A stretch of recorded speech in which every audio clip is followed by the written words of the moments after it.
ಏನಣ್ಣ, ಈಗ ನಿಮಗೆ 2 ಕೋಟಿನೋ 2.25 ಕೋಟಿನೋ ಒಂದು ಎಕರೆ ಕೊಡ್ತಾರೆ. ಈಗ ಶುರು ಆಗ್ತಕ್ಕಂಥದ್ದು ಇದರಲ್ಲಿ 6 ಕೋಟಿನೋ 7 ಕೋಟಿನೋ ಎಕರೆಗೆ ಇದ್ರಲ್ಲಿ ಲಾಭ ಮಾಡ್ಕೋತಾರ ಅವರು. ಅಲ್ಲಿಂದ 20-25 ಕೋಟಿಗೆ ಹೋಗಿ ತಲುಪ್ತದೆ.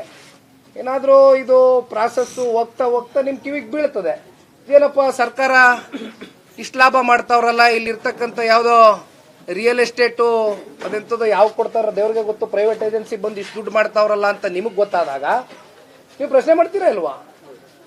ಅದಕ್ಕೆ ಒಂದೇ ಸಲ ಈಗ 500 ಎಕರೆ ಆಯ್ತು, ಮಂಜಣ್ಣ ಹೇಳ್ದಂಗೆ 9,600 ಎಕರೆಯನ್ನ ಒಂದೇ ಸಲ ವಶಪಡಿಸ್ಕೋಬೇಕು, ಒಂದೇ ಸಲ ಇಂಪ್ಲಿಮೆಂಟ್ ಮಾಡ್ತಾರಂತೆ. ದುಡ್ಡೆಲ್ಲಪ್ಪ ಅಂದ್ರೆ 87% ಸಾಲ. ಅಲ್ಲಪ್ಪ, ನೀವು ಇಲ್ಲಿ 33,000 ಕೋಟಿ ಲಾಭ ಮಾಡೋದಕ್ಕೆ ಮುಂದಿದು 33 ಹೋಗಿ 1 ಲಕ್ಷ ಕೋಟಿ ಲಾಭ ಮಾಡ್ತಿರೋ ದೇವರೇ ಬಲ್ಲ, ನಮ್ಗೆ ಗೊತ್ತಿಲ್ಲ.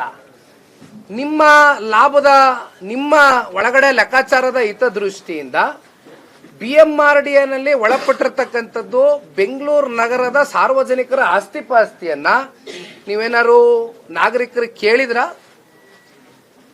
ಟ್ಯಾಕ್ಸ್ ಕಟ್ತಕ್ಕಂಥ ನಮ್ಮ ಬೆಂಗಳೂರಿನ ನಾಗರಿಕರಿಗೆ ನಾವು ಇದನ್ನ ಅಡ ಇಡ್ಲಿಕ್ಕೆ ಹೋಗ್ತಾ ಇದೀವಿ, BMRDA ಒಂದು ಆಸ್ತಿಪಾಸ್ತಿನ ನಿಮ್ ಸಹಮತ ಇದೆಯಾ ಅಂತಕ್ಕಂಥದ್ದು ಏನಾದ್ರೂ ಸರ್ಕಾರ ಕೇಳಿದ್ರ ಬೆಂಗಳೂರಿನ ಜನತೆಗೆ?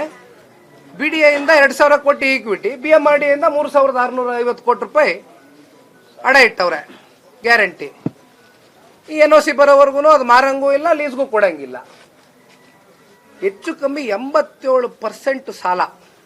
87% ಯಾರನ್ನ ಕೇಳಿ ತಗೊಂಡ್ರಿ? ಉದ್ದಾರಕ್ಕೋಸ್ಕರ ಮಾಡ್ತಿದ್ದೀರಿ, ಗೊತ್ತೇ ಇಲ್ಲ. ಅಡ ಇಟ್ರಿ, ಇನ್ನ ಅಲ್ಲೆಲ್ಲೋ BDA ನಲ್ಲಿ 2,000 ಕೋಟಿ ಈಕ್ವಿಟಿ. ಅದೇ ಈಕ್ವಿಟಿನ ಏನಾರು ನಮ್ಮ ರೈತರು ಕೊಡ್ರಪ್ಪ, ರೈತರಿಗೆ ಏನಾರು ಈಕ್ವಿಟಿ ಸೈನ್ ಮಾಡಿಸಿದೀರಾ?